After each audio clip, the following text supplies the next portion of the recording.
तो जब कोई महिला आगे बढ़ती है ना अपने करियर पर, अपने काम पर, तो बहुत ही अच्छा लगता है। इससे ये पता चलता है कि हमारा जो समाज है वो बहुत ज़्यादा प्रोग्रेसिव है।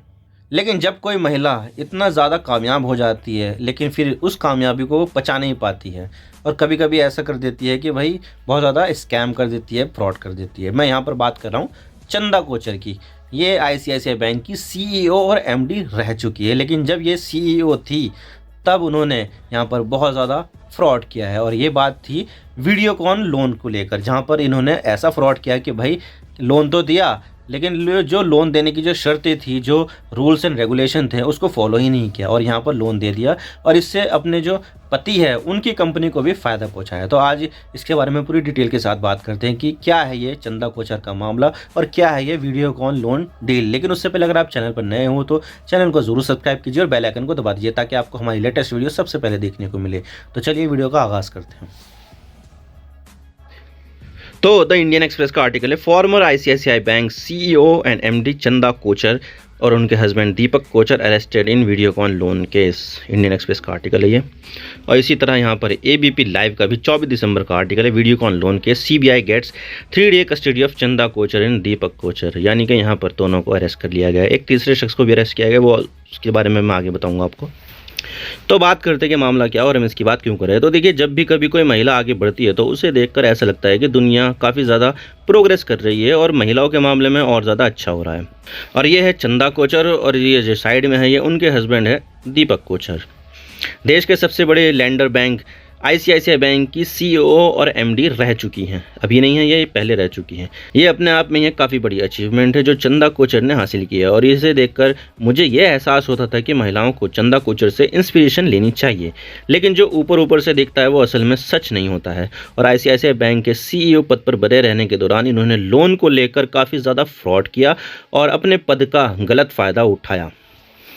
और इसी चीज़ को देखते हुए यहाँ पर चंदा कोचर और उनके पति दीपक कोचर को वीडियोकॉन लोन सैंक्शंस के फ्रॉड के मामले में गिरफ्तार कर लिया गया है और इन्हें सीबीआई की कस्टडी में देने का फैसला मुंबई हाई कोर्ट ने 23 दिसंबर को दिया। यानी कि दोनों पति पत्नी अब 26 दिसंबर तक सीबीआई की कस्टडी में रहेंगे और पूछताछ करेंगे। यानी कि एक समय भारत की सबसे शक्तिशाली महिलाओं में शुमार चंदा कोचर अब एक ऐसी महिला के रूप में दिख रही है जिसने फ्रॉड किया। यकीन मानिए, यहाँ चंदा कोचर एक समय पर फोर्ब्स की लिस्ट में भी आ चुकी है जो दुनिया के पावरफुल लोगों की लिस्ट बनाता है। तो चंदा कोचर जो भारत में एक जाना पहचान नाम था वो अब इस वीडियोकॉन लोन केस में मिट्टी में मिल गया है। सीबीआई ने यहाँ पर न सिर्फ चंदा कोचर और उनके पति को बल्कि वीडियोकॉन के वेणुगोपाल धूत को भी गिरफ्तार किया है। और इनके अलावा new power renewables, supreme energy, Videocon international electronic limited को एक्यूज़ किया गया है और इन पर करप्शन के चार्जेस लगाए गए हैं। इनके बारे में मैं आगे बताऊंगा आपको। वैसे देखा जाए तो सबसे पहले इस मामले को लेकर 2019 में एफआईआर दर्ज की गई थी। वैसे देखा जाए तो काफ़ी टाइम पहले यहाँ पर कंप्लेंट तो की गई थी लेकिन एफआईआर दर्ज नहीं की गई थी। लेकिन 2019 में यहाँ पर एफआईआर दर्ज की गई थी और इस मामले को सीबीआई को दे दिया था कि भाई ये मामला काफ़ी ज़्यादा कॉम्प्लिकेटेड है और इसमें हज़ारों करोड़ रुपए का फ्रॉड है, तो इसकी इन्वेस्टिगेशन आप ही करो। तो तब सीबीआई ने इन्वेस्टिगेशन की और तब सीबीआई ने कहा था कि यहाँ चंदा कोचर ने आईसीआईसीआई बैंक को चीट किया है और कुछ लोन को प्राइवेट कंपनियों को दे दिया है। और इतना ही नहीं, एफआईआर के बाद इन्फोर्समेंट डायरेक्टर ने चंदा कोचर के पति दीपक कोचर को सितंबर 2020 में अरेस्ट भी किया था और तब ये वीडियोकॉन लोन केस के प्राइम एक्यूज पर्सन थे और इन्हें मनी लॉन्ड्रिंग के तहत गिरफ्तार किया गया था। तो सोच सकते हैं आप कि ये कितना पुराना मामला है और हम भी अक्सर इसके बारे में सुनते रहते थे कि ये वीडियोकॉन लोन केस का मामला क्या है और आपके मन में भी ये बातें सामने निकल कर आ रही होगी कि ये मामला क्या है। वैसे देखा जाए तो वीडियोकॉन का नाम तो आपने काफ़ी सुना ही होगा। ये एक भारतीय कंपनी है और इलेक्ट्रॉनिक्स के बिजनेस में है, इलेक्ट्रॉनिक्स अप्लायंसेस बनाती है और इसके कई सारे प्रोडक्ट्स मार्केट में देखे जा सकते हैं जैसे कि TV, fridge, washing machine, air conditioner, microwave oven और भी बहुत सारे प्रोडक्ट ये कंपनी बनाती है और बेचती है। बाकी सारे प्रोडक्ट तो एक तरफ, लेकिन इसका जो डीटीएच सर्विस है वो आज भी ठीक ठाक चल रही है और ये वीडियोकॉन का अब तक का सबसे बढ़िया प्रोडक्ट है जो सबसे बढ़िया परफॉर्म कर रहा है। लेकिन चंदा कोचर के मामले में वीडियोकॉन केंद्र में है। लेकिन अब आते हैं कि ये पूरा मामला क्या है जिसने चंदा कोचर को अर्श से फर्श पर पहुंचा दिया है।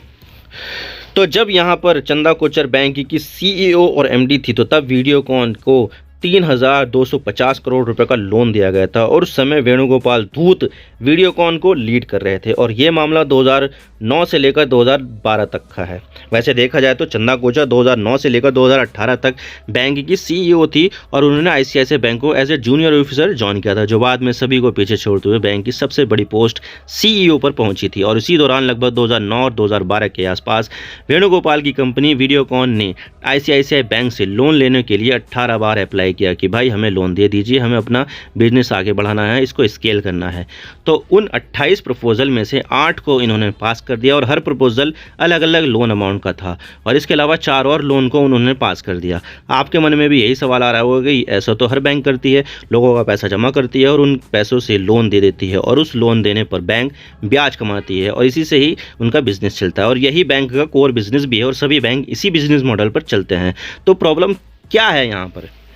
तो प्रॉब्लम यहाँ पर बैंक नहीं बल्कि इसकी सीईओ चंदा कोचर है। यहाँ पर एक दूसरी कंपनी आती है न्यू पावर, जो मैंने पहले भी आपको बताया था, और ये जो कंपनी है ना वो चंदा कोचर के पति दीपक कोचर की है। तो तब वीडियोकॉन को लोन मिला था तो वीडियोकॉन ने यहाँ पर 64 करोड़ रुपए चंदा कोचर के पति दीपक कोचर की कंपनी में इन्वेस्ट करवा दिए। शुरुआत में ऐसे बैंक ने 1875 करोड़ रुपए का लोन वीडियोकॉन और उसकी सहायक कंपनियों को 2009 से लेकर 2011 के बीच में दिया था और ये जो लोन दिया गया था वो पूरी तरह से ना सिर्फ आरबीआई की पॉलिसी के खिलाफ थी बल्कि खुद आईसीआईसीआई बैंक की पॉलिसी को भी वॉयलेट कर रहे थे। यानी कि चंदा कोचर ने रूल्स को साइड में रखकर वीडियोकॉन ग्रुप को लोन दिया और उससे अपने पति की कंपनी में 64 करोड़ रुपए का इन्वेस्टमेंट करवा लिया। और खुद ये बात सीबीआई ने अपनी जांच में कही है कि जो 64 करोड़ रुपए न्यू पावर में डाले गए हैं थे वो क्वेड प्रो क्यू डील थी, यानी ये लोन के बदले इन्वेस्टमेंट वाली डील थी कि भाई तुम मुझे लोन दो और मैं तुम्हारे पति की कंपनी में कुछ पैसे इन्वेस्ट कर दूंगा। तो इस तरह की डील थी जो चंदा कोचर ने की और अपने पद का दुरुपयोग किया। और इतना ही नहीं, जब इस मामले की जांच चल रही थी तो तब भी वीडियोकॉन को बैंक ने लगातार लोन इशू करता रहा। हालांकि कुछ पैसे वापस मिल गए थे लेकिन 2017 में 3,250 करोड़ रुपए पूरा का पूरा एनपीए बन गया, जो ना सिर्फ बैंक का नुकसान है बल्कि आम लोगों का भी नुकसान है, क्योंकि ये पैसा तो बैंक में था लेकिन लोगों ने जमा करवाया था ना। तो आप सोच सकते हैं कि किस तरह से धांधलेबाजी की गई थी और अपने पति को फ़ायदा पहुंचाने के लिए उन्होंने अपने पद का दुरुपयोग करते हुए लोन सैंक्शंस किए और फिर अपने पति की कंपनी में इन्वेस्टमेंट करवा दी। और अब इसी मामले को लेकर यहाँ पर कोचर, उनके पति दीपक कोचर और वीडियोकॉन के उस समय के एमडी वेणुगोपाल धूत को अरेस्ट कर लिया है। वैसे देखा जाए तो चंदा कोचर ने 2018 में आईसीआईसीआई बैंक से अर्ली रिटायरमेंट ले लिया था। 6 महीने बाकी थे रिटायर होने के, लेकिन उन्होंने पहले ही रिटायरमेंट ले लिया था और बोला था कि अब मैं आईसीआईसीआई बैंक में काम नहीं कर सकती हूँ तो मुझे रिटायर कर दो।